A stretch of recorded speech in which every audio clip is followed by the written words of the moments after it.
Hey,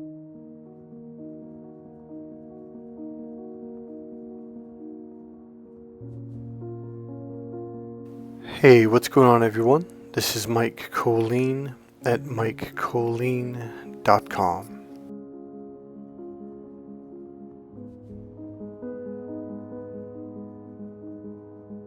Have you ever wondered why a narcissist or a group of narcissists, and just people over your lifetime, have you ever wondered why they work so hard to make you look bad?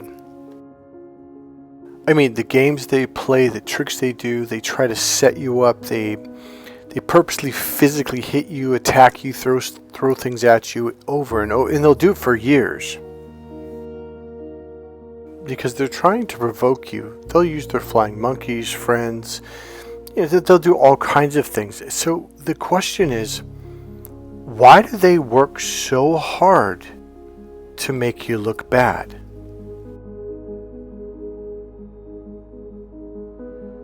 The reason why some people, narcissists, work so hard to make you look bad is because you are such a good person. It is really, really hard to make you look bad to other people. That's why they put so much time, effort, energy, even money into trying to hurt you, to set you up, to get people to do things.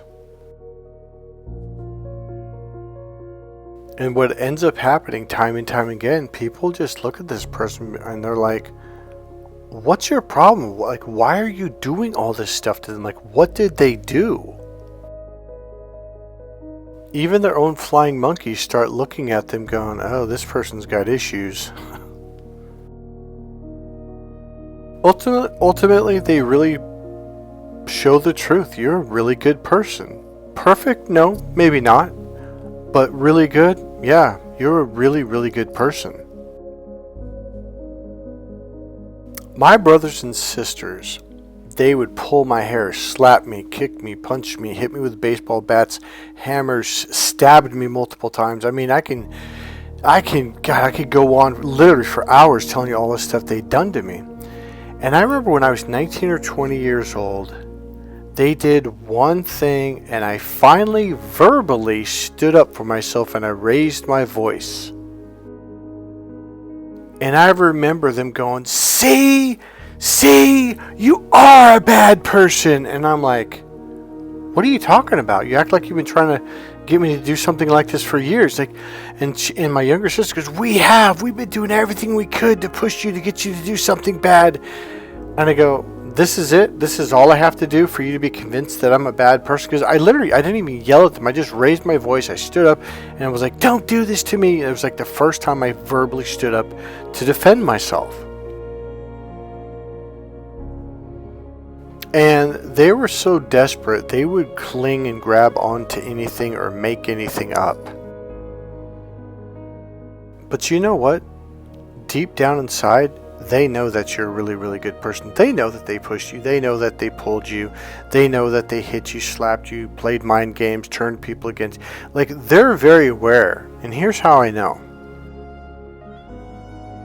Let's say you truly became or were a bad person, and because see, okay, your purity, they have a really hard time believing that someone's actually that good of a person. Because they're not. They're the complete opposite. They're actually that bad of a person. Now, here's the funny thing. As an empath, we look at them and are like, well, there's no way anyone can be that bad. It's really hard for us to believe that, just as it's really hard for them to believe that someone is just as good as you are. So after 19 years of nonstop abuse, just because you did one thing, they know, if anything, that's how good of a person you are. Because if at any moment they truly, truly believe that you're a bad person, well, they would literally stop trying to make you look bad. It's like they would be finally satisfied, like, oh, see, they're a bad person, and everyone knows it, and therefore we don't have to do nothing no more. But the question is, did they actually stop? No, because you still look good and they know it. And they also start to realize the people around them, they're flying monkeys, etc. You're looking more and more like pure white Snow White. And that's what makes them, God, how do I explain? This is what makes them feel bad about themselves, because here you are, you're essentially just a good person. Like, you never make plans to harm people, you don't scheme things out, you're not gaslighting and lying to people and talking behind people's backs. And they are. And in your presence, they have to see themselves, because it's like you're the complete opposite of them. See, they normally surround themselves with other narcissistic, flying monkey type people that are just evil, wicked. And you come along and it's like, okay, well, it's like you cause contrast, and now they can see themselves. Have you ever had one of these people say to you, well, who do you think you are? Do you think you're better than us? That always caught me off guard. I'm like, no, what are you talking about? Like, I'm just watching television, like what the hell? Because they've done all these bad things to you, and because you don't do bad things back, they're just, it makes them look bad. It's just another desperate ploy to try to what's the word I'm looking for? Like, evoke, to get you to do something, yell, or, and all it usually does is just confuses us. Like, no, like, why would you say that? Because it makes no sense to us. Now, here's the kicker. Or you could say part 2 of this video. Some of these people spent a lifetime hurting you, attacking you, stabbing you in the back, talking bad about you. And one thing you have to realize, all those people that they told eventually grew up. I mean, from whether it was, adolescence to teens to high school to 20s, people learn, people grow, and people remember everything that person had done and said about you and to you. So, because, how to explain this? It's like, because you were such a good person, you didn't retaliate, or you didn't constantly attack them back, it just made you look better and better and better, and it makes them look worse and worse and worse. Even if the only thing they're doing is talking bad behind your back, they just don't stop. So people look at them, and they understand that people are looking at them going, yeah, like you're just making yourself look bad. And so this enrages them. And so that, on top of you not doing something, not getting triggered to do something wrong, it makes them more and more angry and frustrated, and because it's making them look worse and worse and worse. So they start to get desperate, and then they start to do really cruel things, and then they start doing things that are out of line and just beyond, anything you would think and imagine. So what's my point? Believe it or not, but they actually start to feel really bad for what they did to you. They realize that you're a pure soul. You're a good person. You have a good spirit inside. And you know what else they realize? You didn't deserve it. You didn't deserve any of it. The entire time they were attacking an innocent person. Someone who's just a pure-hearted person, a pure-hearted spirit. And you know what? It eats them up inside. They know what they did is wrong. No matter how much they try to hide it, it is eating them up inside. So, forgive and forget? No. I think at this point in time, I think some of us are healed enough to where we've definitely let it go. Like, we just it's just not a part of our life anymore. There's that emotion, that hurt, that pain's gone. So you could say, in a sense, that is forgiven. So what I've said over the last month or two about forgiveness is, first you need to heal. You need to understand what happened, why they did it, because it hurts, because you're like, what happened? Like, what's this all about? Like, you don't even know why they attacked you. So when you begin to learn about narcissist abuse, that is the beginning of the healing process. So to truly forgive someone, you have to heal first. Otherwise, it's just a fake act. It's a fake lie. And forget, no. I have a suspicion that if I were to look in my keyword dictionary for my Bible, that I would find out that that word was a mistranslation, another mistranslation from the Hebrew or Greek language over to the English language. So when it comes to psychotic people, sociopaths, psychopaths, narcissistic psychopaths, you don't forget what they did, but you don't hold on to it in a sense of anger and revenge and hurt. You heal from it and you just remember, like, oh, there's that crazy person, and you walk away and you call the cops, you do what you got to do. So I think forget, I'm remembering how Jesus said it, is really, it's to keep you from just constantly like eye for an eye, revenge for revenge, and just keeps the war going. No, you forget in that sense, yeah, but you don't forget in the sense of who they are, what they are, a monster, someone who's really, really sick. One of the reasons why narcissists, and probably the reason why narcissists can't sleep at night, why they're always distracting themselves, is because, how to explain this, they know what they did is wrong. On a deep level inside, it torments them.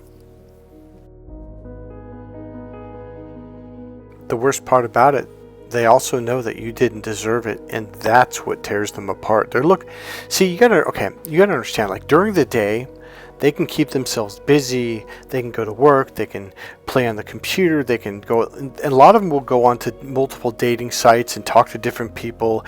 All of this is to distract them from the reality of what they did to you, of who they are, to the extent they went to, and also the reality of this person didn't deserve this at all. And that eats them up. It's like when they go to bed, like there's no distractions. It's like they're looking themselves in the mirror at who they are, what they did, who they did it to, etc., etc. And the other reality is the truth comes up. And that's what they're trying to avoid. That's why they're like, okay, turn on television, do this, call a friend. Hey man, I can't believe it. I've got anxiety. Yeah, of course you got anxiety. Because you're looking at yourself realizing, like, I'm a monster. If I can do this to somebody, what can someone do to me? And that's the other reality, is they're going like, man, I've done this to a lot of people. Like, who's going to come back?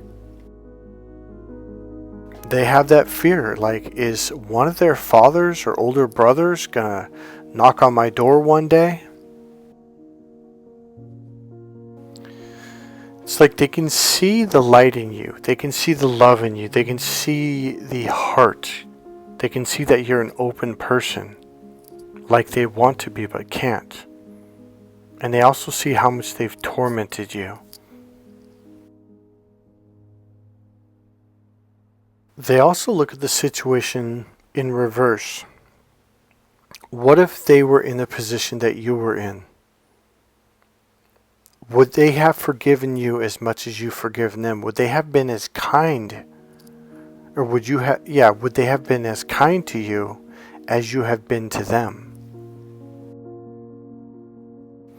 About 4 or 5 months later, this narcissist came back, because I'd blocked him on everything. And he was surprised, came to my door, etc. And I was, kind of scared, kind of like really pissed. I wasn't sure if we were going to get in a fight or what. But I thought, you know what? I'm going to listen to this person, and I'm just going to be there. And I grounded myself, of all things. And I just opened wide open, and I heard him. And I stayed soft. I kept a soft voice, a soft demeanor. And I showed him kindness. I was exceedingly understanding when he absolutely did not deserve it. And he knew it. At one point in time, he literally said, he goes, "You didn't deserve any of this. You didn't deserve to go through this." A lot of you extended grace you gave grace to these people. You extended too much grace to these people, like beyond what they deserved. And they know that too. You extended so much grace because you have God's grace in you. And I'm going to tell you something I have really, man. Okay, I'm going to give you something that happened very recently. So I live in the Bay Area, and there's a lot of robberies that go on now, especially at stores, a lot of thieving or whatever you want to call it. Well, I was at Walgreens, and I know one of the cashiers, and he was telling me about these two guys, and I'm thinking, like, why? Like, he didn't really break it down why it was different when they'd come in. He goes, they come in every week. Because literally, as we were talking, people were walking in with empty bags, filling up, and they just walk out. Because the law here, well, you're not allowed to do anything. In fact, he's not even allowed to say anything, or he could get fired. So, all of a sudden he goes, that's those guys. And I'm like, what are you talking about? And everything, like, there was a huge energy shift. And I turned around, these two guys walking. I'm like, what guys? What are you talking about? He goes, those are the ones that steal. And I'm still thinking, like, everyone steals. I mean, this has been going on every day for freaking over a year now. But what ended up happening was, no, those are the guys that have the keys that steal the expensive stuff. Well, these guys were really intense. These were some big dudes. And they somehow got the key to where, you know how they lock stuff up now at certain stores? Well, they got the key somehow, and apparently all the Walgreens in the area have the same coded key or whatever. And they were just like loading up on this stuff. And I just walked up, I'm like, really? Seriously? I could just go. Seriously, guys, just go. And I think one of the guys said F off or mind your own business or something like that. And I walked closer and said, hey guys, seriously, that's enough. You've gotten enough. Just go. Because you're not allowed to touch in California. You're not allowed to do nothing. The funny thing is I didn't get mad. I remember when I first saw this going on, it was really upsetting. In fact, I had actually talked to the cashier, like, doesn't this piss you off? And why don't you call the cops? Why don't you do that? It's like, well, they won't do anything. In fact, that night, a cop just happened to pull up to the light at the store, and I waved him in. He goes, what's going on? I go, those guys right there are stealing, and they were just going out the door. And he goes, well, I've got to walk in and talk to the manager, see if he wants to press charges. No, you're going to get them. They're right there. And but the laws, the way they are now, he's like, I can't do anything. If the manager doesn't want to press charges, he goes, I can't arrest them. So just before the cop pulls up, it's like I was so calm, and I just looked at the guy and I said, you know what? I'm going to pray for you.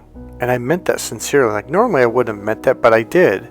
And I actually prayed for both of them. What I'm trying to share with you guys is you have the grace of God in you, and you can feel it. You express it when you're getting attacked, when people are being mean, etc., etc. You know, they feel so bad for how they've done you, and also for the fact that you didn't do it back to them. You know, another thing, it's also because you're such a forgiving person. That also tears them up inside. They're just like, see, isn't it funny? Because this channel, what have I told you at least a few videos over the last 6 months? Like, no, don't forgive them. You know, don't forget. I've literally said that. That's how forgiving we are. We have to tell ourselves. I have to tell you, no, don't just forgive and forget again. They're going to hurt you again. I mean, we are so forgiving and so forgetting that we do. And then they do it to us again and again and again. Like, I have to literally coach you and train you and condition into you. Like, no, you've got to stop doing that. Put up the barrier, put up the boundaries, let it go, let them go, etc. That's how forgiving you are. And they know it. And they also know that they are not. They can't understand how someone can be so pure. It's because you have the grace of God in you. It's because you opened your heart. They also see how loving and how giving you are to people. That's one of the real reasons why they came to you, why they were drawn in or attracted to you, is because of how much of a good person you actually are. Because deep down inside, they needed that. They wanted that. You just have this unconditional love for others and yourself. You embody this. It's like it's in the energy around you. It's in the energy inside you.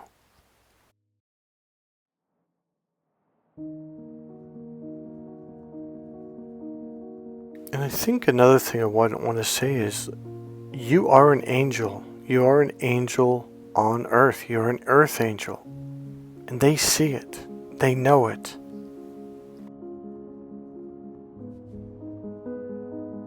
You know, the thing about it is a lot of you, probably all of you on this channel, you can't help but be nice to people. You can't help but help people. It's just in you.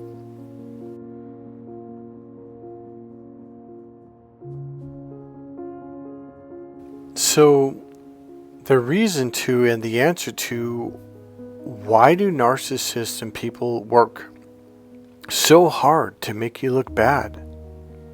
It's because you're such a good person.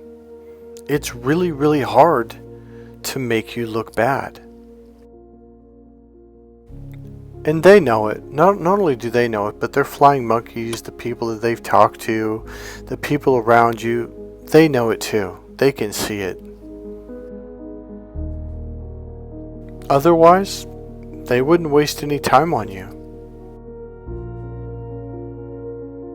And remember this, and also realize this now. God loves you. And I don't mean, oh, God loves you. I mean, God loves you from all his heart, from the fullness of his heart, from top to bottom, front to back, left to right. God loves you completely. And he's really, really proud of you.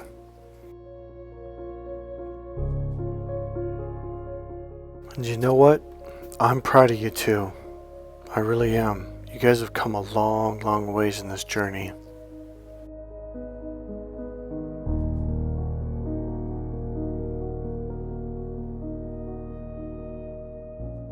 Hey, God bless you guys. Thank you very much for listening. If you like this video, please click subscribe, click the like button, make a comment. And as always, there's a PayPal donation link right there in the description box. God bless you guys. I'll see you soon. Bye.